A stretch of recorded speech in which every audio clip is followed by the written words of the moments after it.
തുടരും സിനിമ കണ്ടതിന് ശേഷമുള്ള എൻ്റെ ഒരു ആസ്വാദനം, എൻ്റെ ഒരു അഭിപ്രായം, മൈ ഒപ്പീനിയൻ, മൈ റിവ്യൂ ആണ് ഈ വീഡിയോയിൽ. എല്ലാവർക്കും വീഡിയോയിലേക്ക് സ്വാഗതം. കാര്യങ്ങൾ ഷോർട്ടായിട്ട് തന്നെ പറയാം. തുടരും എങ്ങനെയുണ്ട് സിനിമ എന്ന് ചോദിച്ചു കഴിഞ്ഞാൽ,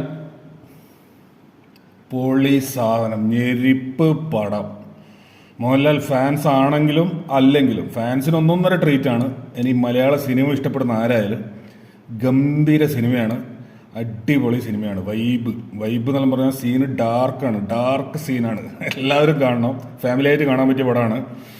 പടം ലൈറ്റും ഫാമിലിയും കൂടുതലാണ് തുടങ്ങുന്നതെങ്കിലും ക്രമേണ ഡാർക്ക് ആയിക്കൊണ്ടിരിക്കുക. നമ്മൾ ട്രെയിലർ കണ്ടപ്പോഴും അതായിരുന്നു എൻ്റെ ഏക പ്രതീക്ഷ. അതായത് ട്രെയിലറിൻ്റെ അവസാന ഭാഗം, ആദ്യത്തെ ഇതിൻ്റെ ഹൈലൈറ്റ് എന്ന് പറയുന്നത് തരുൺ മൂർത്തി നല്ല ഡയറക്ടറാണ്. ഓപ്പറേഷൻ ജാവ എന്ന പടം എടുത്ത ആളാണ്. ഓപ്പറേഷൻ ജാവ ഞാൻ കണ്ടിട്ടില്ല. പിന്നെ മോഹൻലാൽ ശോഭന ഒന്നിക്കുന്നു എന്നുള്ളത് 2019 അവസാനം ഒന്നിച്ച് അഭിനയിച്ചു സാഗർ എലിയാസ് ജാക്കിയിൽ. അതിപ്പോൾ 20 വർഷം 16 വർഷം 15-16 വർഷമായി. അപ്പോൾ മോഹൻലാൽ ശോഭന ഒന്നിക്കുന്നു എന്നുള്ളതായിരുന്നു ആദ്യത്തെ ഹൈലൈറ്റ്. പിന്നെ നല്ലൊരു ചെറിയ പട എന്നുള്ളൊരു സംഭവം തുടങ്ങി. പിന്നെ ട്രെയിലർ വന്നപ്പോൾ അതിൻ്റെ അവസാന ഭാഗം ഇതിൽ എന്തൊക്കെയോ ചില സംഗതികൾ ഒളിപ്പിച്ച് വെച്ചിട്ടുണ്ട് എന്നുള്ളൊരു ഫീല് ഉണ്ടായിരുന്നു. അതുകൊണ്ട് തന്നെ ഫസ്റ്റ് ഡേ, സെക്കൻഡ് ഷോ 10 മണിക്ക് ഒരു ഷോ, തേർഡ് ഷോ 10:30 ഒരു ഷോ, 1:15 ഷോ ആണ് ഞാൻ കണ്ടത്. ഇപ്പോൾ കണ്ടിറങ്ങിയതേ ഉള്ളൂ. Tharun Moorthy has done a beautiful and fantastic job. ഈ സിനിമ ഒരു സൈലൻ്റായി വന്നൊരു വയലൻ്റായി മാറുന്ന പടമായിരിക്കും. അല്ലാതെ തന്നെ ഇന്നലെ തൊട്ട് തന്നെ ഹെവി ബുക്കിംഗ് ആയിരുന്നു. ഇന്ന് തൊട്ട് എനിക്ക് പോസിറ്റീവ് റിവ്യൂ വരും. അടിപൊളി ബുക്കിംഗ് ആയിരിക്കും, നല്ലൊരു ഹിറ്റ് അടിക്കും. ഈ 2025 ജനുവരി, ഫെബ്രുവരി, മാർച്ച്, ഏപ്രിൽ ആണല്ലോ ഇപ്പോൾ, ഏപ്രിൽ അവസാനം, ഏപ്രിൽ 25, ഈ ഒരു ഫസ്റ്റ് ക്വാർട്ടറിൽ വന്ന ഏറ്റവും ഗംഭീര സിനിമ ഇതായിരിക്കും. അപ്പോൾ മോഹൻലാൽ ഒരല്പം ഫോമൗട്ടായി നിന്ന മോഹൻലാൽ എമ്പുരാനിൽ തുടങ്ങി, തുടരുമിൽ തുടരും എന്നല്ല പറയേണ്ടത്, തുടർന്നു.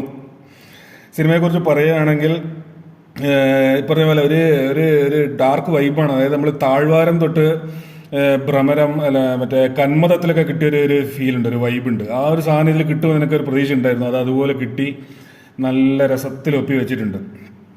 ഹൈ റേഞ്ച് മലയോര മേഖലയാണ് ലൊക്കേഷൻ. പിന്നെ ഈരാറ്റുപേട്ട, റാന്നി, അതുപോലെയുള്ള സ്ഥലങ്ങൾ, കുറേ സ്ഥലങ്ങളെ പേരുകൾ ഈ സിനിമയിൽ പറയുന്നുണ്ട്. ആ ഭാഗത്തെ ലൊക്കേഷനുകൾ മലയോര മേഖല ഉണ്ടല്ലോ, ഹൈ റേഞ്ച് നമ്മൾ പറയുന്ന ഹൈ റേഞ്ച് മേഖലയിൽ ആ ഡാർക്കായിട്ട് സെറ്റ് ചെയ്ത ലൊക്കേഷൻ, കാര്യങ്ങൾ, camera, background music, Jakes Bijoy beautiful, camera beautiful. പിന്നെ എല്ലാ ടെക്നീഷ്യൻസിനും പേരറിയില്ല, അതൊക്കെ അറിയണമെങ്കിൽ നിങ്ങൾ അശ്വന്ത് കോക്കിൻ്റെ റിവ്യൂവിൽ ചെന്ന് നോക്കിയാൽ മതി, എല്ലാവരും പേരറിയാൻ പറ്റും. I am sorry about that. പക്ഷേ ടെക്നിക്കൽ ഡിപ്പാർട്ട്മെൻറ്റ് എല്ലാം അതിമനോഹരമായിട്ട് ചെയ്തു. ചടുലമായ സ്ക്രിപ്റ്റ്. നമ്മൾ സിനിമേൻ്റെ കുറ്റം പറയുന്ന റിവ്യൂസ് എല്ലാം പറയുന്ന കാര്യം, ലാഗ് അടിച്ചു, മറ്റേ പ്രഡിക്റ്റബിളായി, ഇങ്ങനത്തെ ഒരു സംഭവം, ലാഗ് എന്ന് പറയുന്ന ഒരു സംഭവമേ ഇല്ലാതെ ചട്ടപ്പട്ടയെന്ന് പറഞ്ഞ് പോകുന്നുണ്ട്. പ്രത്യേകിച്ചും എല്ലാം ഫസ്റ്റ് ഹാഫും സെക്കൻഡ് ഹാഫും എല്ലാം തന്നെ. സെക്കൻഡ് ഹാഫ് പ്രത്യേകിച്ചും എഡ്ജ് ഓഫ് ദ സീറ്റ് അനുഭവമാണ്. പിന്നെ പ്രഡിക്റ്റബിലിറ്റി വിരന്മാറുണ്ട്, പറയാം, എല്ലാം പ്രഡിക്റ്റ് ചെയ്യും ആദ്യം എന്താ വരാം. അങ്ങനെ ഒരു പ്രഡിക്റ്റബിലിറ്റി ഫാക്ടർ തീരെ ഇല്ലാത്ത രീതിയിലാണ് ട്വിസ്റ്റ് ടേണലായിട്ടാണ് പോകുന്നത്. നല്ല രസമായിട്ട് തന്നെ ഉണ്ട്. അപ്രതീക്ഷിതമായിട്ടാണ് കഥാഗതിയൊക്കെ ചെയ്തു വെച്ചിട്ടുള്ളത്. കഥയും തിരക്കഥയും ഡയറക്ഷനും എല്ലാം സൂപ്പറാണ്. ഭാരതി രാജ ഡയറക്ടർ. ഇതിൽ സിനിമ റെഫറൻസ് കുറേ ഉണ്ട്. ഫസ്റ്റ് ഹാഫിൽ കുറേ പുട്ടിൽ തേങ്ങട്ടതുപോലെ കൊച്ചു നല്ല സ്റ്റാൻഡേർഡ് കോമഡിയൊക്കെ ആയിട്ടാണ് ഫസ്റ്റ് ഹാഫ്. പിന്നെ ഭാരതി രാജ എന്ന തമിഴിലെ പേര് കേട്ട തലയെടുപ്പുള്ള ഡയറക്ടർ ഇതിലൊരു നല്ല വേഷം ചെയ്തിട്ടുണ്ട്. ഭാരതി രാജ എന്ന് പറയുന്നത് പലർക്കും ഇപ്പോഴത്തെ കുട്ടികൾക്ക് അത് അറിയില്ലായിരിക്കും. മണിരത്നം, ബാലുമഹേന്ദ്ര, കെ ബാലചന്ദർ, അതുപോലെയൊക്കെയുള്ള തലയെടുപ്പുള്ള ഒരു ഡയറക്ടറാണ്. പിന്നെ ഭാരതി രാജ എന്ന് പറയുന്നത് നമ്മുടെ സത്യനന്ദിക്കാട് എന്നൊക്കെ നമ്മൾ പറയുന്നില്ല, മണ്ണിൻ്റെ മണമുള്ള ഗ്രാമീണ കഥകളാണ് കൂടുതലെടുക്കുക. ആദ്യകാലത്ത് കമലഹാസൻ്റെ ഒക്കെ ആദ്യകാലത്തെ 16 വയതിനിലെ ഒക്കെ വളരെ പ്രശസ്തമായ ഭാരതി രാജ സിനിമയാണ്. ഈ അടുത്ത കാലത്ത് വന്നത് ഗ്രാമീണ ടച്ചുള്ള കറുത്തമ്മ പോലുള്ള സിനിമകളൊക്കെ ഭാരതി രാജ ഡയറക്റ്റ് ചെയ്ത് ഒരുപാട് പടങ്ങൾ ഡയറക്റ്റ് ചെയ്തിട്ടുണ്ട്. അദ്ദേഹം ഇതിലൊരു നല്ല റോൾ ചെയ്തിട്ടുണ്ട്. പിന്നെ യൂത്ത് നടന്മാർ 1-2 പേര് വന്നു പോകുന്നുണ്ട്, ചെറിയ ക്യാമിയോ. ഇതിലെ മോഹൻലാലിൻ്റെ വീട്ടിലെ പട്ടികൾ പോലും, ഒരു പട്ടി കൂട്ടിൽ ഒരു പട്ടി ഫ്രീ ആയിട്ട് അയച്ചു വിട്ടതുണ്ട്. ആ പട്ടി പോലും എത്ര മനോഹരമായിട്ടാണ് പല രംഗങ്ങളും അഭിനയിച്ചിട്ടുള്ളത്. എനിക്ക് പേഴ്സണലി തോന്നി അങ്ങനെയൊക്കെ അഭിനയിപ്പിക്കാൻ പറ്റി. നിങ്ങൾക്ക് സിനിമ കാണുമ്പോൾ മനസ്സിലാവും. ഇതുപോലുള്ള സിനിമകളിൽ കൂടുതൽ സ്പോയിലേഴ്സ് പറഞ്ഞാൽ അതിൻ്റെ ആസ്വാദനം കുറയുന്നുള്ളതുകൊണ്ട് കൂടുതലായിട്ട് ആ സ്പോയിലേഴ്സ് ഒന്നും പറയുന്നില്ല.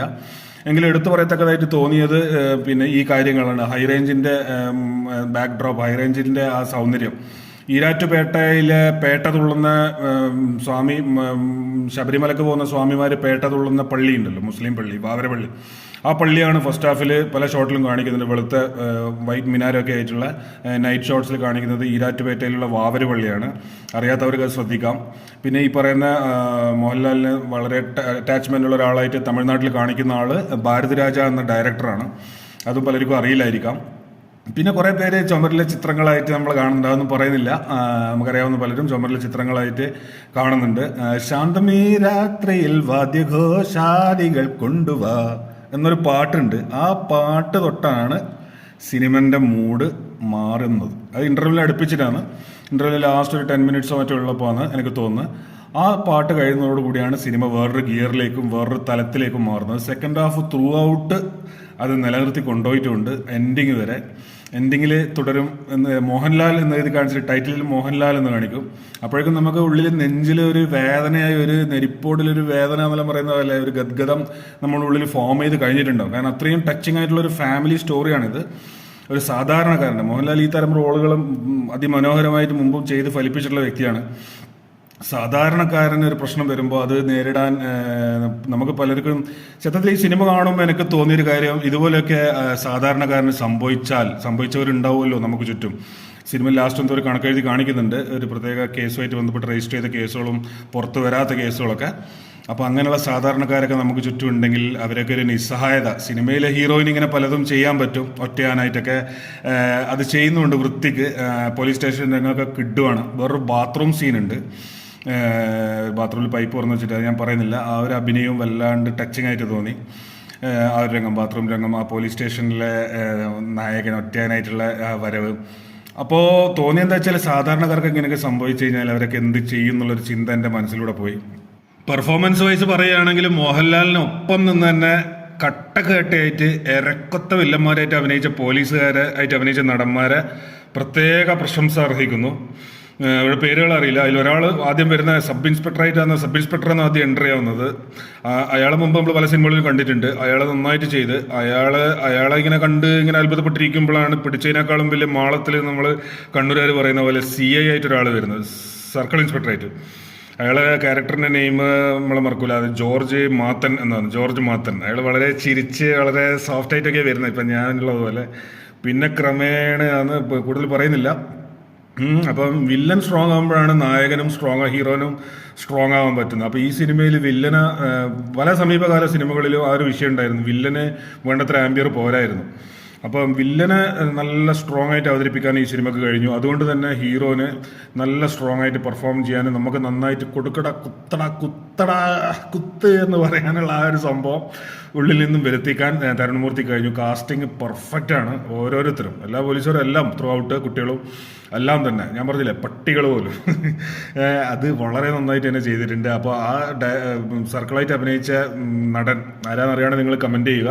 ഇനി അയാളുടെ പേര് ചർച്ച ചെയ്യപ്പെടും. അയാൾ അത്യുജ്വല പ്രകടനമാണ് കാഴ്ചവെച്ചത്. അദ്ദേഹത്തിനോട് നമുക്ക് ശരിക്ക് വെറുപ്പ് തോന്നുന്ന രീതിയിൽ അദ്ദേഹം വില്ലനിസം ചെയ്തു വെച്ചിട്ടുണ്ട് എന്നുള്ളതും ഈ സിനിമൻ്റെ ഒരു പ്രത്യേകതയായിട്ട് എടുത്തു പറയാതെ പറ്റില്ല. അപ്പോൾ ഒരു സിനിമാ സാധകൻ എന്ന രീതിയിൽ പറയാനുള്ളത്, ധൈര്യമായിട്ട് ടിക്കറ്റ് എടുത്തോ. നിങ്ങൾ യൂത്ത് ആണെങ്കിലും ശരി, ഫാമിലി ആണെങ്കിലും ശരി, കുട്ടികളായിട്ട് പോകാനാണെങ്കിലും ശരി. തിയേറ്റർ വാച്ച് ആണോ എന്ന് വെച്ചാൽ തിയേറ്റർ വാച്ച് ആണ്. കാരണം സൗണ്ടൊക്കെ നല്ല ഭും ഭും ഭും എന്ന് അടിക്കുന്നുണ്ട്. ആക്ഷൻ രംഗങ്ങളിലൊക്കെ സൗണ്ട് ഡിപ്പാർട്ട്മെൻ്റൊക്കെ വൃത്തിക്ക് പണിയെടുത്തിട്ടുണ്ട്. അതുകൊണ്ട് ബെൻസ് ഷൺമുഖൻ എന്ന് പറയുന്ന കഥാപാത്രം മോഹൻലാലിൻ്റെ കരിയറിലെ ഏറ്റവും നല്ല കഥാപാത്രങ്ങളിൽ ഒന്നായി മാറും. ദൃശ്യമൊക്കെ പോലെ തന്നെ. ദൃശ്യം പോലെയാണോ എന്ന് വെച്ചാൽ ദൃശ്യം പോലെയാണ്. കന്മതം, താഴ്വാരം പോലുള്ള, ഭ്രമരം പോലുള്ള സിനിമകളിലെ ഫീൽ കിട്ടുന്നുണ്ട് വെച്ചാൽ ഫീൽ കിട്ടുന്നുണ്ട്. എന്നാൽ ടോട്ടലി ഫ്രഷ് ആയിട്ട് ഫീൽ ചെയ്യുന്നുണ്ട്. അപ്പോൾ ബെൻസ് ഷൺമുഖൻ ഒരു നോവായി അവശേഷിക്കും. അപ്പോൾ സിനിമ എല്ലാവരും കാണുക. Happy enjoying watching movies. Thank you. Video like ചെയ്യാൻ മറക്കരുത്. സുഹൃത്തുക്കൾക്ക് ഷെയർ ചെയ്ത് കൊടുക്കണം. ചാനൽ സബ്സ്ക്രൈബ് ചെയ്തിട്ടില്ലെങ്കിൽ ഒന്ന് സബ്സ്ക്രൈബും ചെയ്യണം. ഒരു ചെറിയ യൂട്യൂബറാണ്, ചെറിയ റിവ്യൂവറാണ്, പക്ഷേ ഒരു വലിയ സിനിമാസ്വാദകനാണ്. അപ്പോൾ ശരി, ബൈ.